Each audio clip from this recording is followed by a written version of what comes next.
आज दोपहर की शुरुआत हुई बर्तनों के साथ। मैंने सुबह से बर्तन साफ़ नहीं किए थे। ये मेरे लंच के और ब्रेकफास्ट के दोनों के बर्तन हैं। Hello, very good afternoon. कैसे हो आप लोग? ये मेरा सेकंड ब्लॉग है दोपहर का।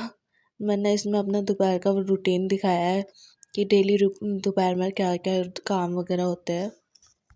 मेरी जैसी हाउसवाइफ के पास ज़्यादातर यही सारा काम होता है, लंच डिनर ब्रेकफास्ट की तैयारी वगैरह करना, अपना किचन वगैरह साफ़ करना, रूम वगैरह साफ़ करना, झाड़ू पोछा बर्तन वगैरह कपड़े धोना। बहुत सारे काम होते हैं हमारे पास। और ज़्यादातर जो लेडीज़ जॉब वगैरह करते हैं, ऑफिस वगैरह जाते हैं, उनके पास तो बहुत सारे काम होते हैं। वो अकेले वुमेन जो ऑफिस भी जाते हैं, घर का काम भी करते हैं, साफ सफाई भी करते हैं। ऑफिस की टेंशन, घर की टेंशन, बच्चों की टेंशन, हस्बैंड की टेंशन, काफ़ी सारी टेंशन होती है उन लेडीज़ों को। पर वो अपने फेस से कभी शो नहीं करती कि उनको टेंशन है, किस चीज़ की टेंशन है, किस चीज़ की टेंशन नहीं है। मैं अभी मोस्टली हाउसवाइफ ही बन गई हूँ, वरना मैं भी पहले ऑफ़िस वगैरह जाती थी, अपना घर का काम करके जाती थी, हस्बैंड का लंच रेडी करके जाती थी, ब्रेकफास्ट रेडी करके जाती थी, कि कपड़ों पे प्रेस वगैरह, कपड़े वगैरह वॉश करना, बहुत सारे काम होते थे मेरे पास भी। पर अभी मैंने ऑफ़िस वगैरह छोड़ दिया है। अब मैं परमानेंट हाउसवाइफ ही हूँ। अब मैं ऑफ़िस वूमेन नहीं हूँ कि मैं ऑफ़िस भी सँभालूँ और घर भी सँभालूँ। अब मेरे से नहीं होता है। अब मैं अकेले अपना घर ही सँभालना बेटर समझती हूँ। क्योंकि जो ऑफ़िस वुमेन होते हैं ना, उनके पास बहुत सारे काम होते हैं। कुछ ऑफ़िस वुमेन ऐसी भी जॉब वगैरह करते हैं जो जिनको 12-12 घंटे खड़े होना पड़ता है। खड़े होने के बाद फिर वो घर पे आते हैं, घर पे आने के बाद वही रोज़ाना वाले काम, अपना खाना बनाना, कपड़े धोना, झाड़ू पोछा करना, साफ़-सफ़ाई करना, हर चीज़ मेंटेन करके रखना घर में, इतना सब नहीं हो पाता है। और छोटी से लेके बड़ी चीज़ तक आप हाउसवाइफ से, ऑफिस वूमेन से, आप किसी से भी पूछ सकते हैं। उनको सारी चीज़ पता होता है, क्योंकि वो ऑफिस भी संभाल रहे होते हैं, घर भी संभाल रहे होते हैं। हाउसवाइफ तो परमानेंट हाउस ही संभालते हैं।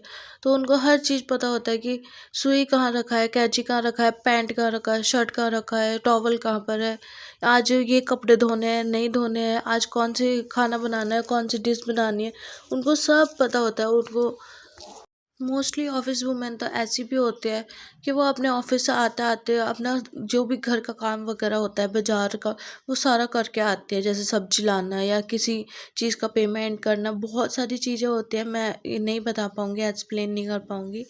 पर वैसी बहुत सारी चीज़ें होती हैं जो ऑफिस वुमेन अपने ऑफिस से आते टाइम जाते टाइम वो सारी चीज़ें करते हैं। काफ़ी वुमेन ऐसी भी होती हैं, अगर वो एक बार घर से बाहर निकल गई, ऑफिस वगैरह ज्वाइन कर लिया, तो वो आधे से ज़्यादा टेंशन तो खुद ही ले लेते हैं। वो अपने हस्बैंड को कुछ नहीं बताती। आधे से ज़्यादा काम तो घर के वही कर लेते हैं। सिलेंडर कब भराना है, और लाइट का पेमेंट कब करना है, रेंट कब देना है, सब्जी क्या लानी है, हॉस्पिटल जाना है या आधार कार्ड में नंबर लिंक कराना है। बहुत सारी चीज़ें तो वो बिना हस्बैंड के सपोर्ट से वो कर लेते हैं खुद। प्रॉब्लम आती है उन हाउसवाइफ को जो गांव से बिलोंग करते हैं। उनको शहर की नॉलेज नहीं होती, सिटी में कैसे होता है, क्या होता है। काफ़ी सारी वुमेन ऐसी होती है, उनको नहीं पता होता है कि सिटी में कैसे रहता है, कैसे नहीं रहता है, या फिर कैसे पेमेंट वगैरह करते हैं, ऑनलाइन कैसे करते हैं। ऐसे आजकल बहुत सारे गांव हैं जहाँ पे अभी डिजिटल कुछ भी स्टार्ट नहीं हुआ है, सोशल मीडिया वगैरह भी नॉर्मली है। ऐसे बहुत सारे गाँव हैं। आप मोस्टली गाँव की लेडीज़ को देखना, वो इतनी सीधी होते हैं ना, उनको आप जैसा बोल दोगे ना वो वैसा करती हैं। उनको कोई मतलब नहीं होता कि क्या हो रहा है, क्या नहीं हो रहा है। उनको बस आप जैसे बोल दोगे ना, वो हाँ में हाँ मिला देंगे। वो इतनी सीधी होते हैं। आज के टाइम पे तो इतना सीधा होना भी नहीं चाहिए, क्योंकि काफ़ी लोग ऐसे होते हैं कि आप के सीधेपन का इतना फ़ायदा उठाते हैं, इतना फ़ायदा उठाते हैं कि आपको किसी ना किसी प्रॉब्लम में डाल ही देते हैं। बहुत हो गई आज इधर-उधर की बातें। मैंने आज काफ़ी ज़्यादा लेक्चर दे दिया हाउसवाइफ़ और ऑफ़िस वूमेन पर। अब मैं अपनी बात करती हूँ। मैंने सुबह का इसलिए रिकॉर्ड नहीं किया, क्योंकि मैंने जो अपना फर्स्ट ब्लॉग डाला था वो मैंने सुबह मॉर्निंग का ब्लॉग डाला था। तो इसलिए मैंने सोचा अब मैं दोपहर का ब्लॉग डालती हूँ। तो मैंने आज दोपहर में ये सब रिकॉर्ड किया, कैसे मैंने काम वगैरह किया। मैं उठी, मैंने वही सुबह, मैं आपको सुबह का बताती हूँ। मैंने सुबह उठी, मैं अपना मुँह हाथ धोया, फ्रेश वगैरह हुई, महादेव का नाम लेके मैं किचन में आई। किचन में वही मैंने सेम सब्जी वगैरह बनाई। सब्जी वगैरह बनाने के बाद फिर मैंने टिफ़िन पैक किया पापा जी का। टिफ़िन पैक करने के बाद उनको ब्रेकफ़ास्ट दिया। ब्रेकफ़ास्ट में चाय, सब्जी, रोटी यही सब दिया था। फिर वो अपने ऑफ़िस के लिए निकल गए थे। फिर मैंने झाड़ू पोछा किया। झाड़ू पोछा करने के बाद क थोड़े कपड़े वगैरह धोए। कपड़े वगैरह धोने के बाद मैंने अपना कॉरिडोर धोया, क्योंकि परसों इतना सारा धूल मिट्टी उड़ रहा था, इतना तेज़ हवा चल रहा था, तो फिर उसकी वजह से काफ़ी सारी मिट्टी हो गई थी और फिर बारिश भी हुई थी। मौसम काफ़ी ज़्यादा अच्छा हो गया था उस दिन के बाद। परसों के बाद ना काफ़ी ज़्यादा ठंडा मौसम हो गया है यहाँ देहरादून में, पर अच्छा है। धूप वगैरह अभी कम निकल रही है, तो मैंने वो सब वॉश वगैरह किया, धोया। धोने के बाद थोड़े वहाँ पेड़ पौधे लगे हुए हैं, फ्लावर वगैरह, उनमें पानी वगैरह डाला। पानी वगैरह डालने के बाद सारे काम से फ्री होने के बाद फिर मैंने अपना थोड़ा नाश्ता वगैरह किया। थोड़ा सा दूध लिया और 2 रोटी और थोड़ी सब्ज़ी ली। दूध इसलिए लिया क्योंकि मुझे डॉक्टर ने अभी रिसेंटली मना करके रखा है चाय वगैरह पीने के लिए, और मुझे जब तक चाय नहीं मिलती, मैं चाय लवर हूँ, मुझे चाय नहीं मिलती मुझे सुकून नहीं आता। अभी मैं दूध से काम चला रही हूँ। डॉक्टर की बात तो माननी पड़ेगी, क्या कर सकते हैं, कोई और ऑप्शन भी नहीं है। आज दोपहर को मेरे पास ज़्यादा काम वगैरह नहीं था, वही सुबह के बर्तन वगैरह थे और दोपहर को लंच वगैरह बनाना था मुझे। आज बर्तन साफ़ करने में काफ़ी ज़्यादा टाइम लग गया था, क्योंकि बर्तन बहुत ज़्यादा हो गए थे। सुबह मॉर्निंग के भी बर्तन थे, फिर दोपहर के भी बर्तन थे, थोड़े नाश्ता वगैरह के भी बर्तन थे। तो आज उनमें ज़्यादा टाइम लग गया और फिर मुझे ना जल्दी जल्दी बर्तन साफ़ नहीं होते हैं। जब तक बर्तन अच्छे से साफ़ ना हो जाए ना, मैंने आपको पहले ब्लॉग में भी बताया था, जब तक मेरे बर्तन अच्छे से साबुन से नहीं नहा लेते तब तक मुझे अच्छा नहीं लगता, और मेरे बर्तनों से जो ऑयलीपन होता है ना वो निकल ना जाए तब तक मैं उनको धोती रहती हूँ। इसलिए मेरे बर्तनों में काफ़ी ज़्यादा टाइम लग गया था। और फिर मैं बर्तन साफ़ करने से पहले ना एक बार वो बर्तनों को पानी से अच्छे से धोती हूँ, फिर मैं उनको साबुन से धोती हूँ, फिर मैं उनको फिर दोबारा पानी से धोती हूँ। इसलिए मेरे को इतना टाइम लगता है बर्तन साफ़ करने में। वरना नॉर्मली वुमेन वगैरह तो हर जल्दी धो लेती है, पर मेरे को बहुत टाइम लगता है बर्तन साफ़ करने में। पता नहीं क्यों, ये ऐसे ना पानी भी ज़्यादा लगता है, जैसे मैं वॉश वगैरह करती हूँ ऐसे पानी भी ज़्यादा लगता है और टाइम भी ज़्यादा लगता है और मेहनत भी ज़्यादा लगती है। और मैं डेली ये बर्तन धोने वाला सिंक ना डेली साफ़ करती हूँ, क्योंकि इसमें ना बर्तन डालो, सब्जी वगैरह इसका ना ऑयलीपन बहुत रह जाता है, तो इसलिए मुझे डेली साफ़ करना पड़ता है, क्योंकि ये भी शाइन करता है अगर इसे डेली साफ़ करेंगे करेंगे तो ये भी शाइन करने लगता है। और फिर बर्तन वगैरह वॉश करते टाइम ना अगर हम यहाँ का सफाई रखेंगे ना तो फिर हमारा पूरा किचन भी साफ़ ही लगता है। आप देखना, अगर आप बर्तन वाला एरिया ना साफ़ करके रखते हो ना, तो आपका जो किचन का एरिया है ना पूरा, वो बहुत अच्छा लगता है, बहुत चमक मारता है।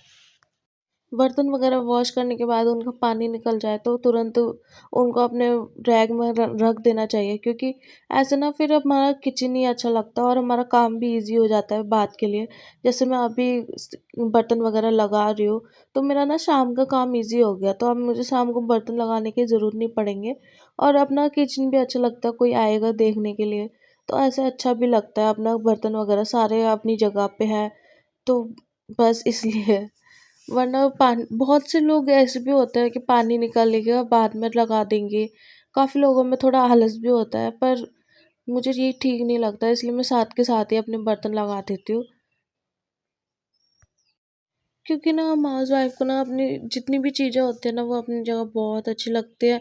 ऐसे हमारा टाइम भी बचता है, काम भी बचता है और ढूँढने में भी आसानी होती है कौन सी चीज़ कहाँ पर है।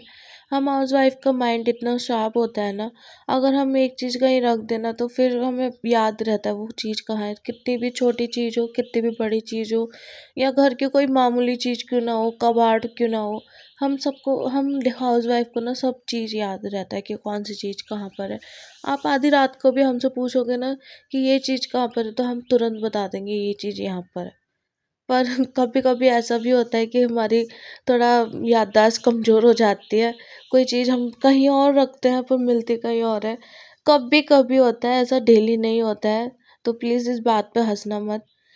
बर्तन वगैरह साफ़ करने के बाद मैं यहाँ सफाई कर रही थी, अपना झाड़ू लगा रही थी, झाड़ू लगाने के बाद फिर मुझे अपने हस्बैंड के यहाँ लंच रेडी करना था क्योंकि उनका ऑफिस जाने का टाइम हो गया था।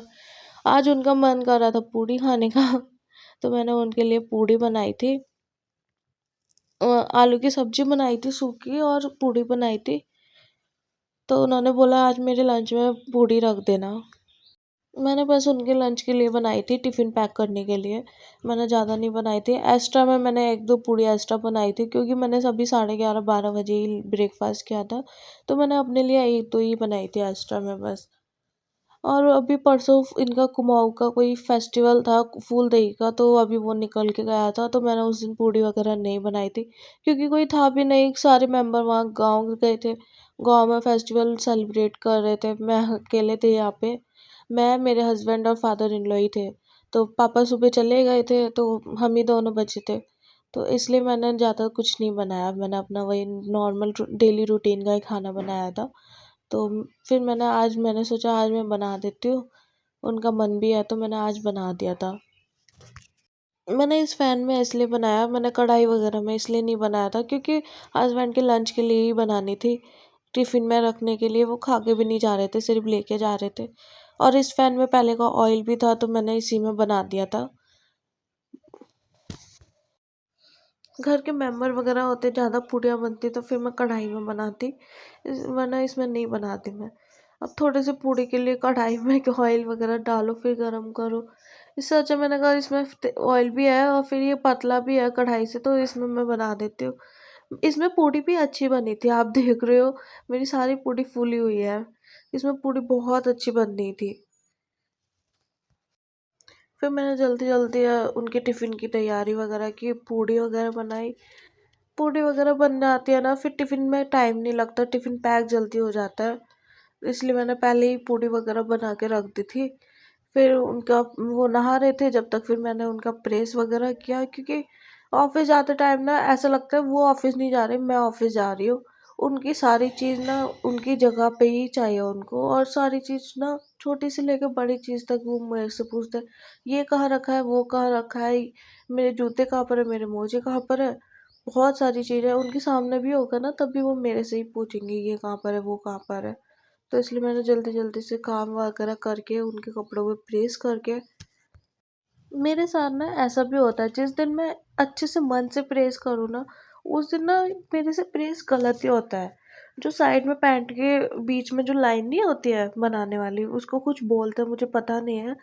उस लाइन को मैं इतना मेंटेन करके सीधे करके प्रेस करती हूँ, पर बाद में देखो तो उसमें 2 लाइन बन जाती है। फिर वो बोलता है कि इससे अच्छा तो मैं अपना बाहर प्रेस करा लूँ, तुमसे प्रेस कराना तो बेकार है। मैं कितने भी अच्छे से प्रेस कर लूँ पर मेरे प्रेस में कोई ना कोई कमी रह ही जाती है, पता नहीं क्यों ऐसा होता है। मैं कहीं शादी वगैरह या बाहर जाने के लिए भी प्रेस वगैरह करती हूँ कपड़ों पे, तो ऐसा ही होता है। एक ऑफिस के कपड़े और एक शादी वगैरह में बाहर जाने के लिए कपड़े प्रेस करो ना कोई कमी निकल ही आती है। मैं अभी इतने अच्छे से प्रेस कर रही हूँ, उसके बाद भी कोई ना कोई कमी निकल ही आती है इन कपड़ों में। पता नहीं ऐसा क्यों होता है, अगर आप लोगों के साथ भी ऐसा होता है तो मुझे कमेंट में प्लीज़ ज़रूर बताना, क्योंकि मुझे पता चले कि ये मेरे साथ ही ऐसा होता है या आप लोगों के साथ भी होता है। तो प्लीज़ मुझे ज़रूर बताना। फिर प्रेस करने के बाद मैं यहाँ पे अपने हस्बैंड का टिफ़िन पैक करने लगी थी। टिफ़िन पैक किया, टिफ़िन पैक करते करते भी वो मेरे से पीछे से पूछ रहे थे ये कहाँ रखा है, वो कहाँ रखा है। मैं उनको बता रही थी, अपना टिफ़िन भी पैक कर रही थी मैं टिफ़िन पैक कर रही थी, मैंने उनको बोला भी थोड़ा खा के चले जाओ, लंच वगैरह करके चले जाओ, तो उन्होंने मना कर दिया। मना कर दिया तो फिर मैं पैक करने लगी थी टिफ़िन उनका। मैंने वही सूखी सब्ज़ी आलू की बनाई थी क्योंकि पूड़ी के साथ तो सूखी आलू जीरा की सब्ज़ी अच्छी लगती है, तो मैंने वही बनाई थी। उनसे पूछा भी था कि किसकी सब्ज़ी खानी है, तो उन्होंने बोला आलू की सूखी सब्ज़ी बना देना जीरे के साथ, तो मैंने वही बनाई थी। यहाँ लंच पैक हो गया था। मेरे ना रूम के जस्ट बाहर से मसूरी दिख रहा था, लाइटिंग वगैरह इतनी सुंदर हो रखी थी, मैंने सोचा मैं आप लोगों को दिखाती हूँ। सॉरी मेरे कैमरे से इतना अच्छा व्यू नहीं दिखेगा क्योंकि मेरा कैमरा आईफोन वगैरह नहीं है जो एकदम क्लियर है, पर ये बहुत सुंदर लग रहा था रियल में देखने में।